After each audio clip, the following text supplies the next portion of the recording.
Let me tell you about a silence that society refuses to hear. There are mothers in this world who wake up every morning, make breakfast, pack lunches, kiss foreheads, and carry a secret so heavy it threatens to crush them. They love their children, but they regret becoming mothers. And before you judge, before you recoil, before you say what you're thinking, just listen. Because this isn't about bad mothers or broken homes. This is about a truth so forbidden that even thinking it feels like a betrayal.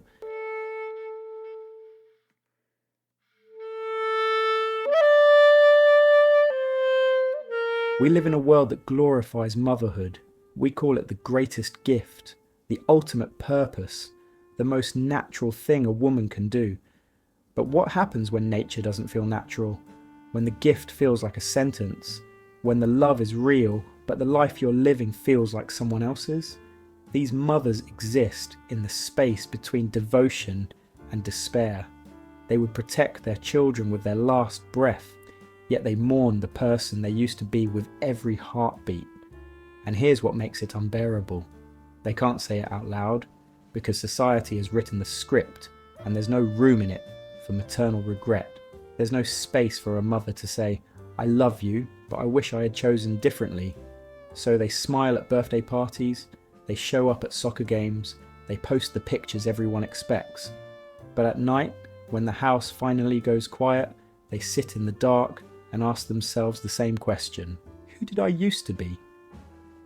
Psychologists have a name for this: maternal ambivalence, the coexistence of love and regret, devotion and resentment, care and grief. It's not rare, it's just hidden. Studies suggest that a significant number of parents, particularly mothers, experience some form of regret about having children. Not regret about the child themselves, but about the choice, the timing, the transformation, the loss of self. But we don't talk about it, because to admit regret is to violate the sacred narrative that motherhood completes you, fulfills you, defines you.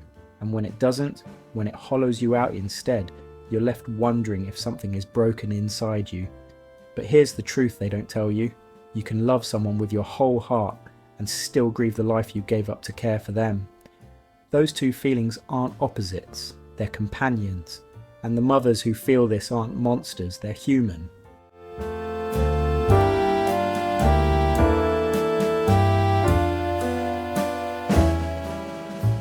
See, regret isn't the same as not loving your child. It's not about wishing they didn't exist. It's about wishing you had been given a real choice, not just a social expectation disguised as destiny. It's about realizing that the version of motherhood you were sold, the glowing, fulfilling, endlessly rewarding version, was a story, not a guarantee, because no one warned them about the erasure, the way your identity slowly dissolves into someone else's needs, the way mom becomes your name, your role, your prison. No one told them that they would lose friends who didn't have kids, lose careers they spent years building, lose hobbies, dreams, freedom, sleep, silence. No one mentioned that they might look at their child with pure love and still feel utterly trapped. And the guilt that comes with that, it's suffocating. Because society tells mothers, you should be grateful, you should feel blessed. Anything less makes you selfish, ungrateful, unnatural. So they bury it. They perform joy. They wear the mask so well that even they start to forget what's underneath. But the regret doesn't disappear. It just goes quiet. Waiting. There's a concept in psychology called identity foreclosure, when your sense of self gets locked into a role before you've had time to explore who you really are. For many mothers, that's exactly what happened. They became mothers because it was expected, because time was running out, because everyone else was doing it, because they thought they were supposed to want it. And then, when the baby arrived, they realised, I don't recognise myself anymore. They look in the mirror and see mom. But where is the woman they used to be? The one with ambitions, passions, autonomy, dreams that had nothing to do with anyone else. She's still there, buried under diapers and routines and relentless responsibility. But she's fading. And some days, they can barely remember her name. That loss, it's kind of grief.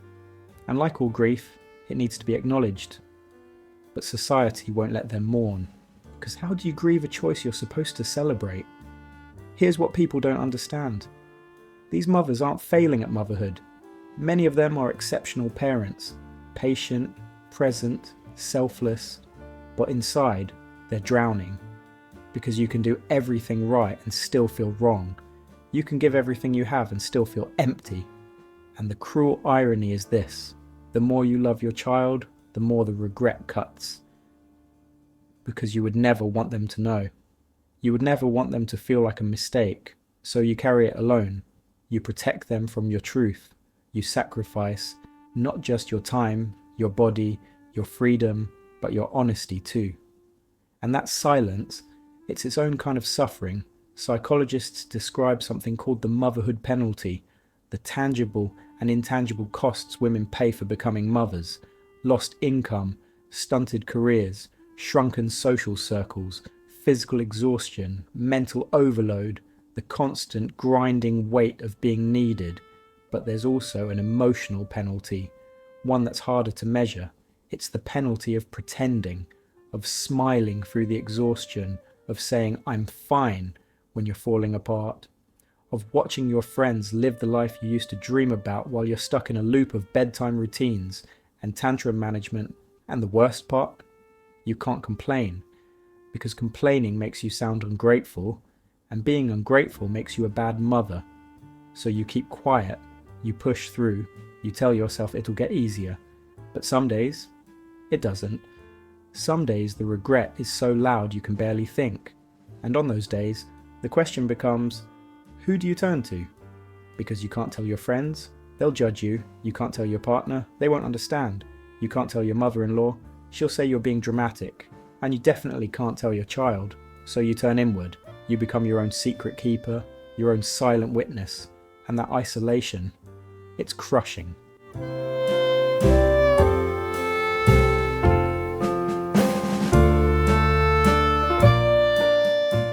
But here's what's slowly changing. Some women are starting to speak. Not loudly, not proudly, but honestly. They're saying what was once unspeakable. I love my child, but if I could go back, I wouldn't do it again. And when they say it, something remarkable happens. Other mothers start nodding, quietly, carefully, relieved, because they're not alone. They never were. There are thousands of women living this paradox, loving their children fiercely while grieving the life they lost to raise them. And that doesn't make them bad mothers, it makes them honest ones. There's a difference between regretting motherhood and regretting your child. This distinction is critical. These mothers don't wish their children harm. They don't want them to suffer. They don't resent their existence. But they do resent the role, the expectation, the totality of it, the way motherhood swallowed everything else. It's not about the child, it's about the choice, the irreversibility, the realization that they said yes to something they didn't fully understand. Because here's the truth, you can't really know what motherhood is until you're in it. And by then, there's no way out. You can leave a job, end a relationship, move to a new city, but you can't unbecome a mother. That permanence, it's terrifying when you realize you didn't choose it freely.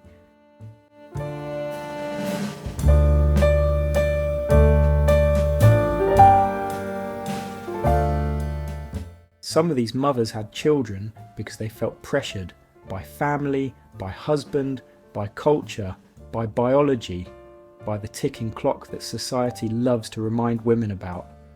Others genuinely thought they wanted it, until they had it. And then there are those who knew, deep down, that they weren't sure, but felt too ashamed to admit it, so they went along with it, hoping the instinct would kick in. But instinct doesn't always arrive.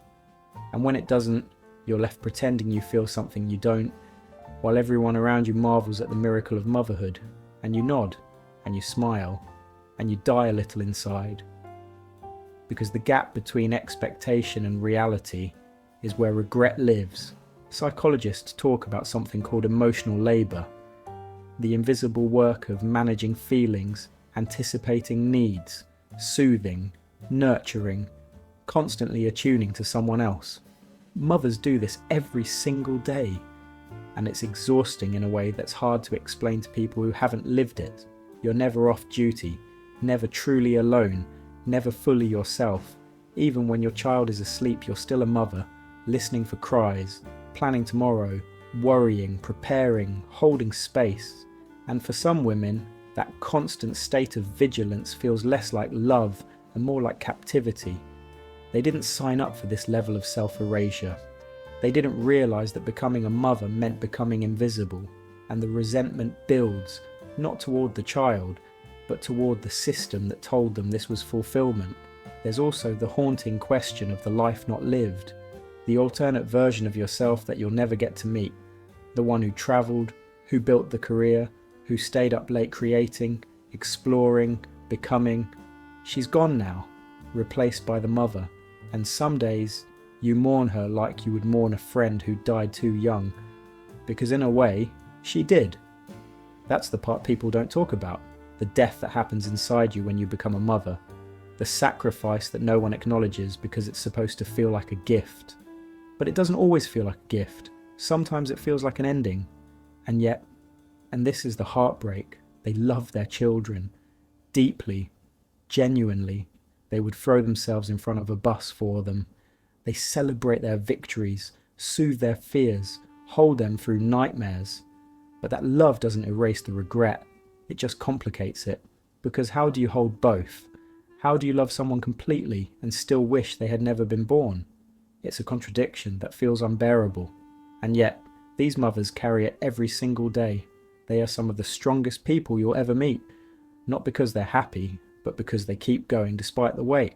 Society loves to say it gets easier. But what if it doesn't? What if the regret doesn't fade with time? It just gets quieter. What if these mothers spend decades doing their best, showing up, sacrificing, and still on their deathbed wonder who they could have been? That's the fear, the unspoken terror, that they'll reach the end of their life and realise they spent it living for someone else. And they'll love that someone, but they'll still grieve themselves. Here's what needs to change. We need to stop treating motherhood like a mandate, like a destiny every woman must fulfill to be complete. We need to stop shaming women who choose not to have children and stop silencing the ones who regret having them, because when we make motherhood compulsory, we make regret inevitable. And when we make regret unspeakable, we make suffering inescapable. These mothers need permission to tell the truth, not to harm their children, but to heal themselves. They need to hear, "You're not a bad mother for feeling this. You're a human being with limits, needs, and a right to your own life." They need to know that love and regret can coexist, that they can be good mothers and still wish things were different. Because in the end, maternal regret isn't about rejecting children, it's about reclaiming honesty. It's about saying, "I gave everything, and it still wasn't enough to fill the hole where I used to be." It's about acknowledging that motherhood, for some, is not a calling, it's a cage. And the mothers who live in that cage, with grace, with love, with silent endurance, they deserve our compassion, not our judgment. Because they are not failing, they are surviving.